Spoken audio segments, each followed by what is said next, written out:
Hola, ¿qué tal? Bienvenidos. Estamos hoy con la senadora del Pacto Histórico, María José Pizarro, que es al mismo tiempo jefe de debate de la campaña de Iván Cepeda, para que empecemos a hablar durante este tiempo que queda un poco más de mes y medio para la primera vuelta presidencial de esas campañas, de cómo están entrando en esa recta final las campañas presidenciales en Colombia. Y pues me alegra mucho saludar a la senadora. Bienvenida, senadora Pizarro. ¿Qué tal va todo? Bueno, un saludo muy especial, feliz de estar contigo, Ricardo, y a todas las personas que nos siguen en redes sociales, como siempre, un gran abrazo. Bueno, charlemos unos minutos, senadora, de cómo está leyendo usted la campaña, cómo está la campaña de Iván Cepeda, y empiezo por preguntarle sobre esa principal apuesta que nos han, digamos, vendido desde la campaña del pacto de ganar en primera vuelta. El tema es que el reto es interesante y es grande porque el promedio en todas estas encuestas que hemos conocido es que el candidato Cepeda tiene el 35% de la intención de votos, un reto de conseguir ese 15% y un poco más restante. ¿Cuál es esa idea que tienen ustedes? ¿Cómo van a conseguir ese 15% para ganar el 31 de mayo? Bueno, yo creo que inclusive las encuestas están oscilando un poco entre el 35 que tú mencionas, el 43 en función de las encuestas. Sobre todo hay unas que son muy interesantes, sobre todo hay unas que son muy interesantes porque varían en función de si son presenciales o son digitales, eso Sí. de entrada ya muestran resultados muy distintos y también por la distribución territorial, es decir, dónde se realizan las encuestas. Aquellas encuestas que se realizan sobre todo en las regiones centrales, las ciudades capitales, tienden a ser más bajas que aquellas en las que pues digamos, hay una mayor distribución territorial, ciudades intermedias, inclusive en algunas pues zonas rurales y allí cambia completamente el patrón. Así que nosotros estaríamos hablando, yo creo que la que más se acerca a una medición es la reciente que hizo CELAC, que nos pone a Iván con una intención del voto del 40,9% y ahí pues por supuesto estaríamos más cerca del objetivo de ganar en primera vuelta porque estaríamos hablando de un 10-11% que nos haría falta para poder ganar en primera vuelta. Y además lo más importante es que este número se eleva al 44,3% si se proyecta sobre el voto válido. Eso quiere decir que hay unas apuestas muy importantes, es decir, nosotros vemos un centro completamente desdibujado en el sentido de que hoy no vemos un centro que esté liderando con fuerza la intención de voto, todo lo contrario, máximo están en el 6% y oscila entre Fajardo y Claudia López en función de, digamos, de quién o de en qué momento se realice la encuesta. Esto quiere decir que estamos hablando del voto duro del centro político, cosa muy distinta a aquellas personas que pues no han definido su voto Los o indecisos, que sí. se sienten apáticas de votar. Y allí es donde nosotros tendríamos, y en eso estamos trabajando, dirigiendo todos nuestros esfuerzos.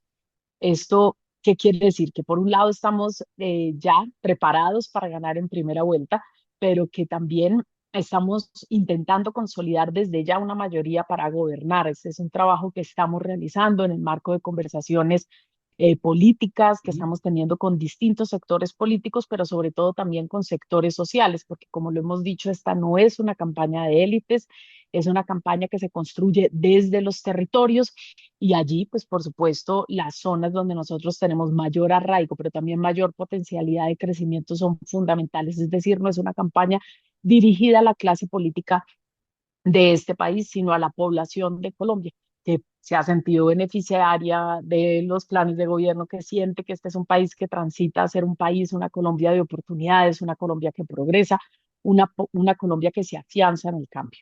Cuando usted me dice, y aquí lo anoté, senadora, lo del centro desdibujado, quiere decir que no van a buscar ese voto de centro para ganar en primera vuelta e incluso si no se da para ganar en la segunda vuelta, porque pues ese voto fue clave en la campaña del 2022 con el presidente Petro. ¿Ya no es necesario ese voto de centro para este 2026? No, no, no, yo estoy hablando sobre todo desde liderazgos políticos. Nosotros no De los estamos cerrados candidatos. a la conversación con nadie, no. ¿Mm? Estamos en disposición de hablar con distintos actores políticos de este país, pero por supuesto estamos hablando también de hablarle a sus electores, es decir, a aquellas personas que se definen de centro o aquellas personas que son más indecisas, no han definido su voto, sienten apatía política, no siempre van a votar. Y yo creo que ahí es donde nosotros estamos sobre todo concentrando nuestro trabajo, pero nosotros no le cerramos la puerta en la cara ni a los demócratas, ni a aquellas personas que creen que Colombia puede seguir avanzando por una ruta democrática, pero por supuesto la decisión también está en ellos, ¿no? Y en función pues de sus intervenciones públicas, la posibilidad de conversar, pero nosotros no somos una campaña cerrada a sectores demócratas, a sectores de conciencia liberal en este país. Es decir, inclusive dentro del Partido Liberal hay sectores que mantienen una profunda conciencia liberal. Dentro del nuevo liberalismo sucede exactamente lo mismo y no siempre se sienten reconocidos en el rumbo que han tomado o sus partidos o sus dirigentes políticos. ¿Qué hace diferente, senadora Pizarro, esta campaña de 2022 de la 2026 en el sentido de que en 2022 la campaña del presidente Petro, del hoy presidente Petro, también hablaba del cambio en primera, de lograr en primera vuelta y eso no se logró? ¿Qué le hace pensar que hoy sí puedan lograr eso que no se alcanzó en hace 4 años?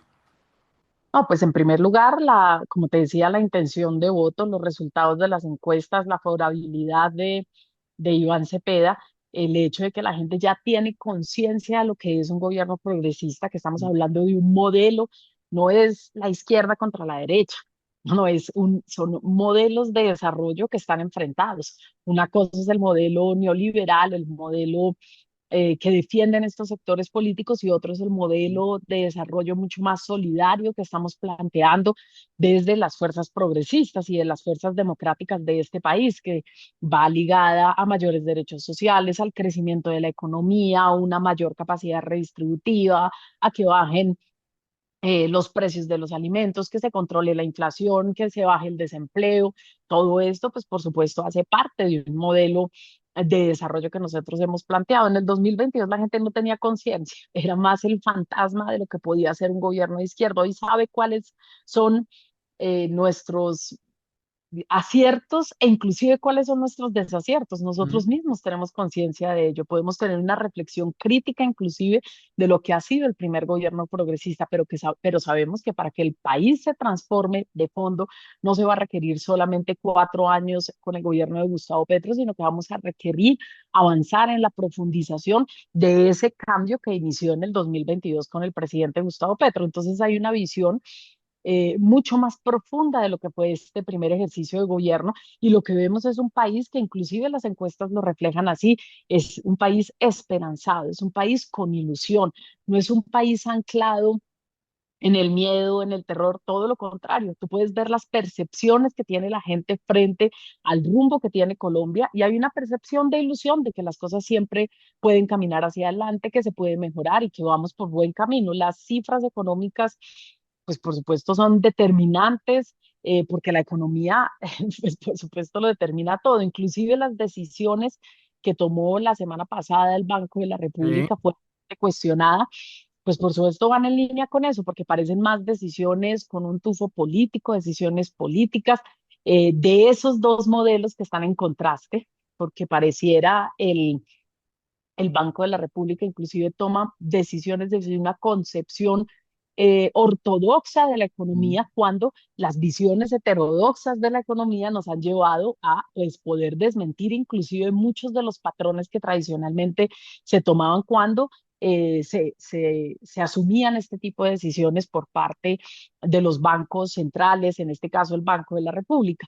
Pero Brasil es un buen ejemplo, México es un buen ejemplo, algunos países dentro del estado de bienestar europeo son un buen ejemplo y pues Colombia va por esa senda. Los resultados económicos son buenos a pesar de las decisiones o de la decisión o las decisiones reiteradas, porque se ha conminado muchas veces al Banco de la República a bajar las tasas de interés Sí. y pues las decisiones y en especialmente la última pues van es contrario a ello, es subir la tasa de interés. Usted me menciona una palabrita que es clave en esta pregunta que le voy a hacer, que es la del fantasma. Y ese fantasma que había hace 4 años y que se lo planteo hoy como otro fantasma, o que digamos que es el mismo que ha rondado hace años al presidente Petro, que es la Asamblea Constituyente. En el 18, en el 22 hubo esa idea de que Petro iba a convocar una Asamblea Constituyente, en el 18 firmó en mármol que no lo iba a hacer, pero ahora en la campaña de Cepeda vuelve a estar esa idea sobre la mesa.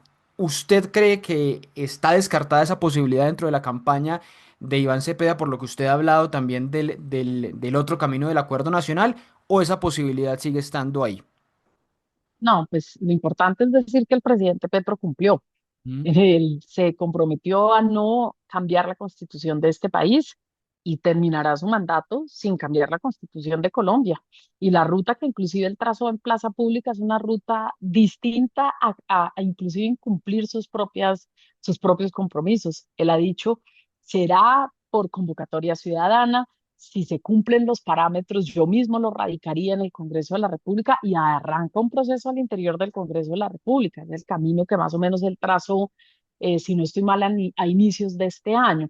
Ahora, ¿qué es lo que nosotros hemos planteado y que es muy importante tener, digamos, y dejar claro para la ciudadanía? En primer lugar, hemos hablado de la necesidad de un acuerdo nacional Mm. para poder avanzar en aspectos que reformarían la Constitución. No estamos hablando de un borrón y cuenta nueva, de una Constitución completamente distinta, de ir en detrimento de lo que es el legado del proyecto político democrático y progresista de este país, que fue la Constitución de 1991, que iba, digamos, una constitución de avanzada, muy distinta a la constitución de 1886. Mm. Sin embargo, hay unos temas que deben ser, pues digamos, sí analizados en detalle.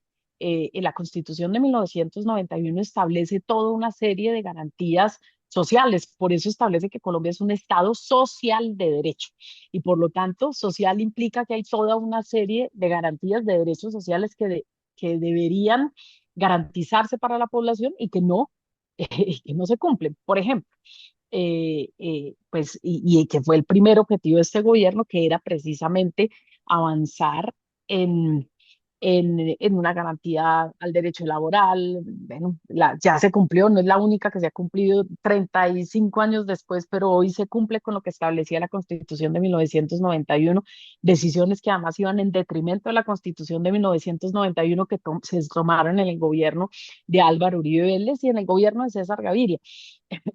Pero si hablamos del derecho a la pensión, del derecho a la salud, del derecho a la educación, pues por supuesto, ahí existen unas deudas pendientes. Ese es un primer paquete. En primer lugar, tendríamos la reforma a la justicia, Sí. ¿sí?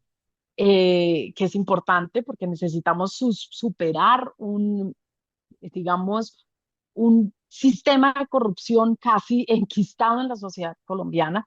Requerimos que Colombia supere la impunidad endémica. Necesitamos una reforma política porque los acuerdos políticos de 1991 no son, pues digamos, no son válidos hoy, y menos cuando tenemos un sistema electoral como el que tenemos, un Consejo Nacional Electoral que ha demostrado a claras luces, pues debe ser revisado. Y también hay un paquete de derechos ambientales, en eso hemos insistido, que debe hacer parte de la Constitución de 1991, que no hizo parte en el momento de su construcción, pues porque no era una discusión global en ese momento, pero hay toda una serie de acuerdos, de realidades, que debemos enfrentar como país y como naciones latinoamericanas y que por supuesto deben estar incluidos en la constitución política. Yo creo Pero que qué le voy a hace acotar pensar, cuatro. qué le hace pensar, senadora, que se lo pongo en los mismos términos de ahora, de hace 4 años, que con el presidente Petro hablamos muchas veces de acuerdo nacional y no se pudo hacer, no se pudo materializar? ¿Por qué eventualmente con una presidencia de Cepeda sí podría haber acuerdo nacional? Pues en primer lugar porque Iván Cepeda es un hombre dialogante, es un hombre que inclusive aquellos que han estado en escenarios de diálogo con él lo reconocen como una persona con una fuerte capacidad de diálogo que genera confianza en el diálogo político, porque quienes le rodeamos tenemos también esa capacidad de diálogo, porque por supuesto era distinto el escenario en el 2022, muy distinto al escenario que tenemos. Hoy somos una realidad política imposible de desconocer. Hoy somos la bancada más importante del Congreso de la República, tenemos pues una representación política, somos el partido más importante y por lo tanto ya no se puede sencillamente desconocer a la izquierda y al progresismo colombiano. ¿Pero Ya no usted se cree puede que decir, nosotros no falló, dialogamos con esta gente. Sí. Al contrario, hay que dialogar con los campesinos, hay que dialogar con los pueblos indígenas, hay que dialogar con los sindicatos de este país. Hoy es una realidad, el diálogo político es una realidad y lo que necesita es método y organización.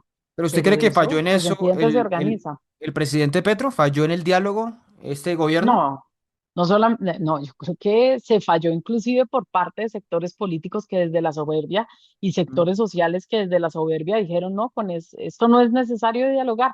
Hablaron y se habló de acuerdo nacional y se habló de acuerdo nacional, pero ¿en qué momento se respondió realmente el llamado al acuerdo nacional que realizó el presidente Gustavo Petro? No, no se respondió de manera organizada, sistemática y por otro lado, pues desde el gobierno tampoco en mi criterio hubo pues digamos, una organización y una metodología que permitiese avanzar de manera mucho más concreta. Entonces, vuelvo y repito, es una cuestión inclusive muchas, por un lado, de voluntad, de Sí. realmente decir, ok, nos vamos a sentar en la mesa a dialogar. Eso pasó en 1991, en 90, perdón, fue una realidad del país por consenso. Digo, nos tenemos que sentar a hablar y ese fue el último gran escenario de acuerdo nacional. Tenemos que ser Usted, capaces de convocar un gran espacio de acuerdo nacional, que no es con los políticos, no, es entre la sociedad. Usted sabe que en febrero el presidente Petro y pues la mayoría de sus ministros firmaron esas planillas de la convocatoria a la constituyente, que es una iniciativa ciudadana, por supuesto, pero ellos pues le dieron ese respaldo con esas firmas que hicieron públicas.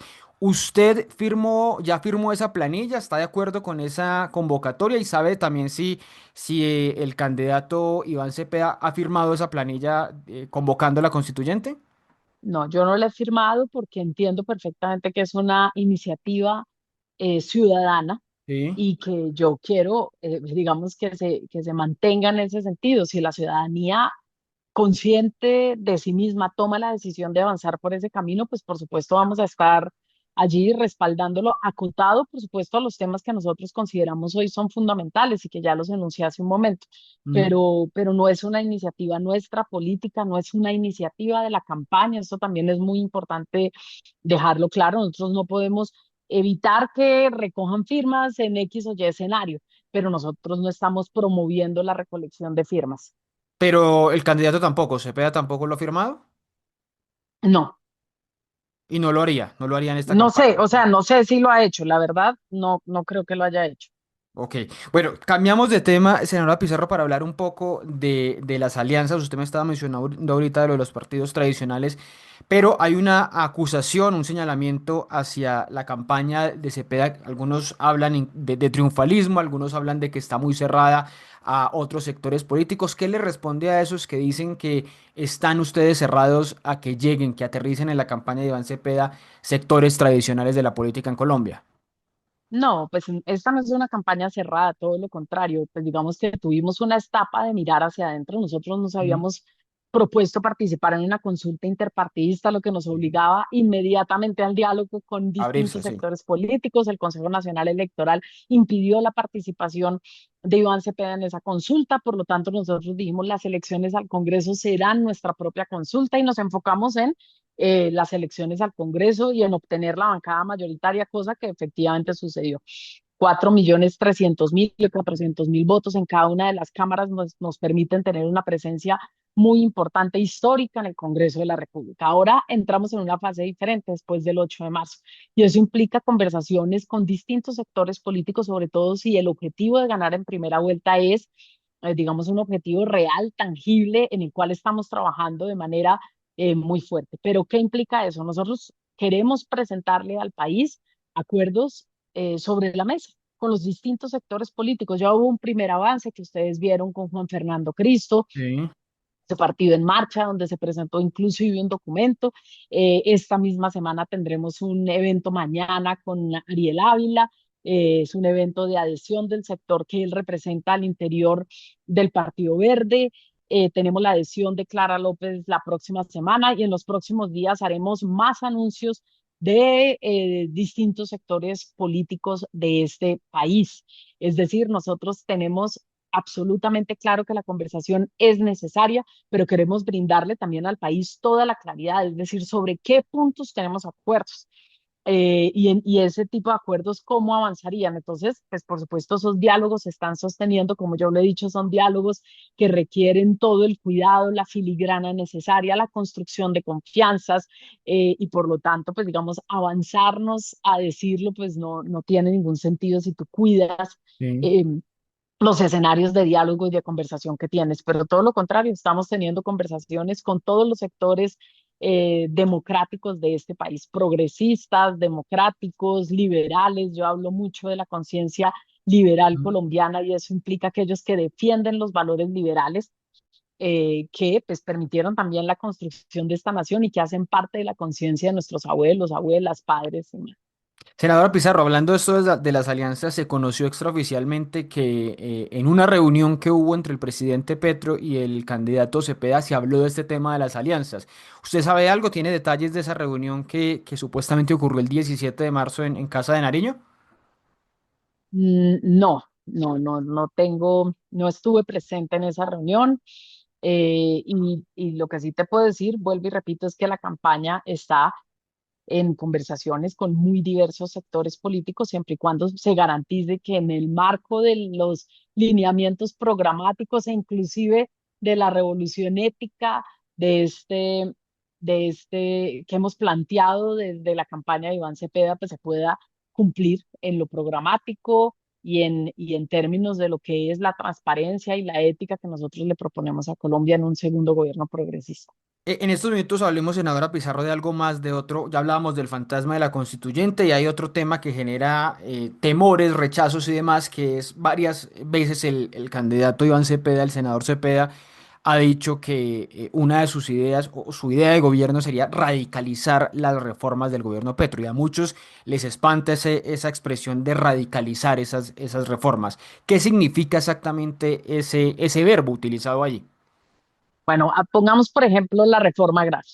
Sí. La reforma agraria implica que en este gobierno se han entregado más tierras. Estamos llegando a los dos, si no estoy mal, 2 millones de hectáreas de tierra formalizadas, casi las 800.000 hectáreas de tierra entregadas. Esto implica que hay un avance muy importante de la reforma agraria que se ve reflejado en el crecimiento de sectores económicos de este país.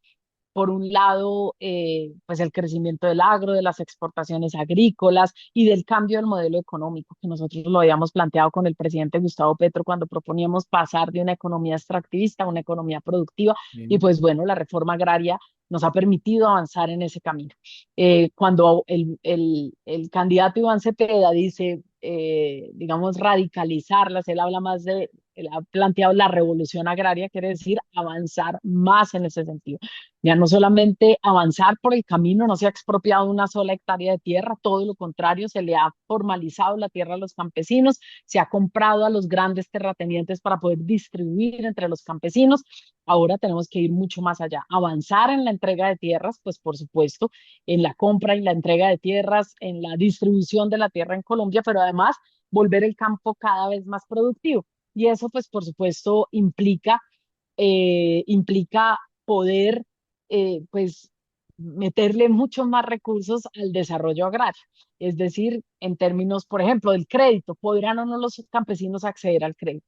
Si hoy tuviésemos unas tasas más bajas de interés, los Mm. campesinos que hoy han recibido la tierra podrían acceder a un crédito, o aquellos que han recibido su título podrían acceder a un crédito, y eso les permite industrializar o avanzar en la industrialización de su propia producción, mejorar su producción o inclusive la transformación, es decir, productos derivados de su propia producción, y eso le da un valor agregado.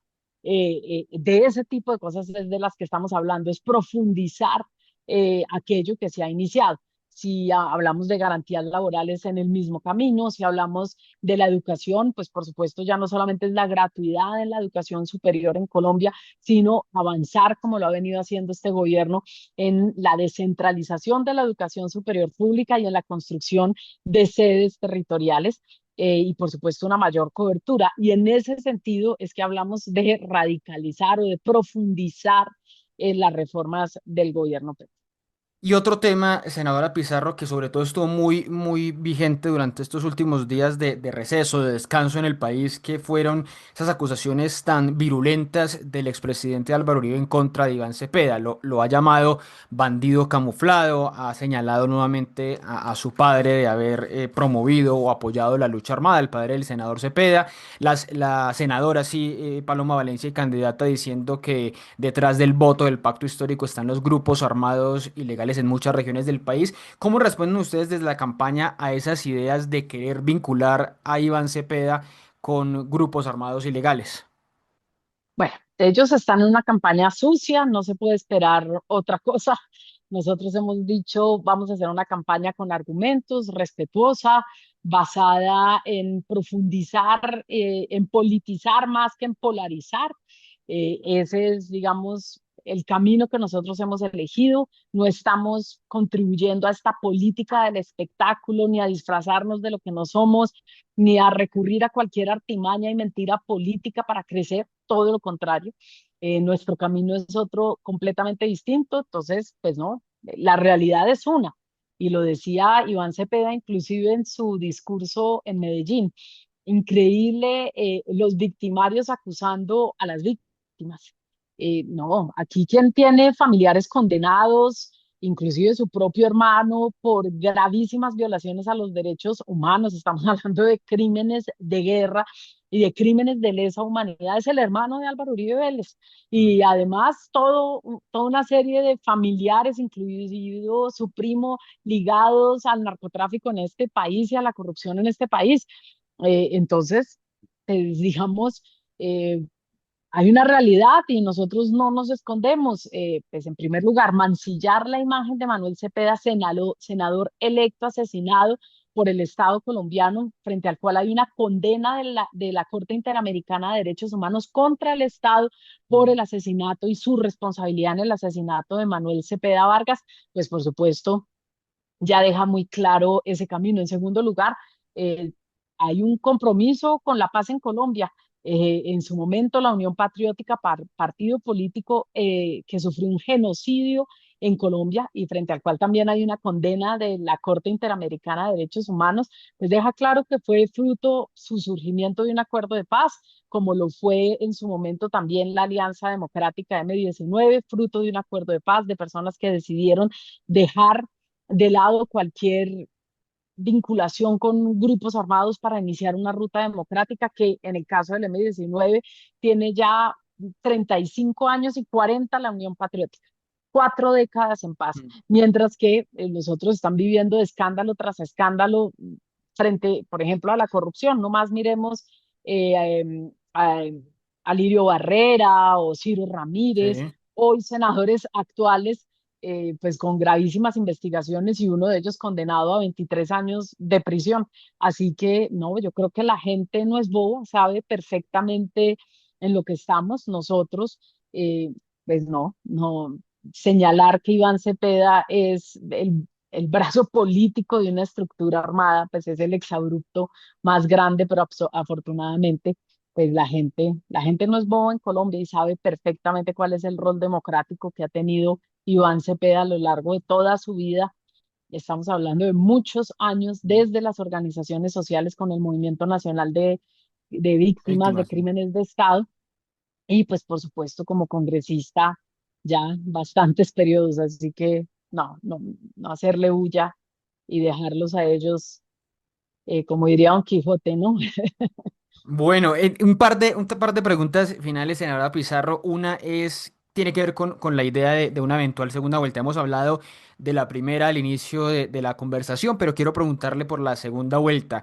¿Usted coincide, está de acuerdo con lo que hoy muestran las encuestas de que un personaje como Abelardo de la Espriella, que es un personaje muy sombrío en la sociedad colombiana, sería más fácil de derrotar por parte de Iván Cepeda que alguien como Paloma Valencia?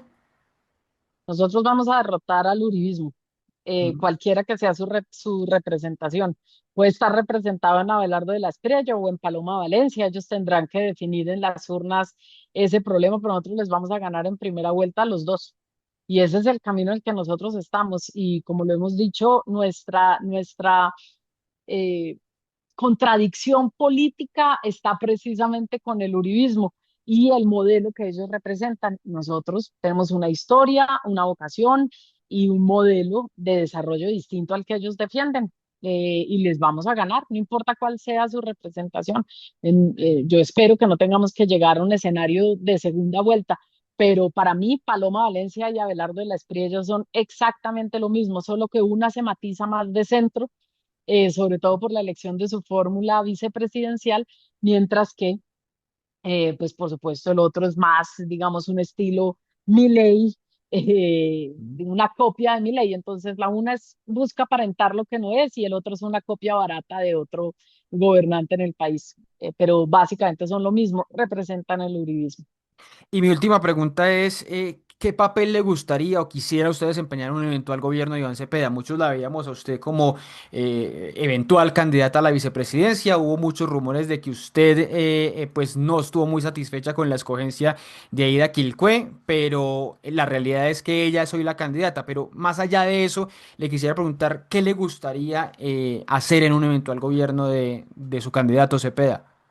No, en primer lugar vamos a aprovechar esta conversación contigo para desvirtuar rumores. ¿Sí? No, Aida es una gran amiga, o sea, amiga del corazón. No solamente compartimos la comisión primera, 4 años en el Congreso de la República, nos hemos encontrado a lo largo de muchos años en muy distintos momentos y es una amiga, y yo la llevo en mi corazón. Nos hemos cuidado y abrazado mutuamente en momentos difíciles. Así que la elección de Aida, por Aida me genera muchísima alegría, pero no solamente por Aida, sino por todo lo que ella representa, que es precisamente una campaña que nace desde los territorios y que se consolida en los territorios y se consolida con los movimientos y las organizaciones sociales de este país. Y ahí pues se marca una diferencia radical con las otras campañas políticas. Así que de mi parte, no, todo lo contrario, la disposición a acompañarla desde el primer momento, así como estaba acompañando a otro hermano, que es Iván Cepeda. Y frente a cualquier lugar en el gobierno, no, por ahora ganar las elecciones. Llegará el momento de ver cuál es el rol más importante que podemos ocupar cada uno, donde podemos contribuir de mejor manera al segundo gobierno progresista liderado por Iván Cepeda, pero por ahora ganar las elecciones el 31 de mayo del 2020. Bueno, usted le pone que faltan 10%, 9, 11, ¿cuál es el número para ganar en primera Pongámosle vuelta? que estamos entre un 9 y un 8%. En ese rango. Bueno, vendrán seguramente más encuestas y veremos esas adhesiones que ya se anticipan y que usted nos contaba y que vienen más también, cómo marcarán esa campaña de Iván Cepeda para el 31 de mayo. Pues senadora Pizarro, muchas gracias por estos minutos, por este espacio para conversar sobre esas dudas, miedos y también sobre esa realidad de la campaña de hoy de Iván Cepeda. Muchas gracias. No, a ustedes y a ti muchísimas gracias, Ricardo, y decirle a la gente primero, somos una campaña distinta, conectada con los territorios, con la gente que tiene una ruta clara, que no está respondiendo a ataques infundados, que tiene una riqueza en su propia diversidad y que cuando miren las encuestas, fíjense muy bien en la ficha técnica, porque ahí también están muchas verdades, no solamente quién la realiza, sino Claro. cómo la realizan. Yo creo que ese análisis es importante para poder trazar la ruta del triunfo, pero a todos invitados también. Además, cuando quieras, volvemos a hablar, Ricardo, para ir desvirtuando mitos que existen, falacias que hoy existen y bueno, un estado de opinión que busca claramente minar el triunfo de Iván Cepeda. Pero frente a todo, seguimos creciendo. Tenemos una curva ascendente, tanto el reconocimiento a Gustavo Petro como a Iván Cepeda. Pues senador, a usted muchas gracias y también a todos los que estuvieron conectados, a los que comentan, comparten este contenido. Nos vemos en una próxima conversación para hablar de las elecciones presidenciales en Colombia. Chao, chao.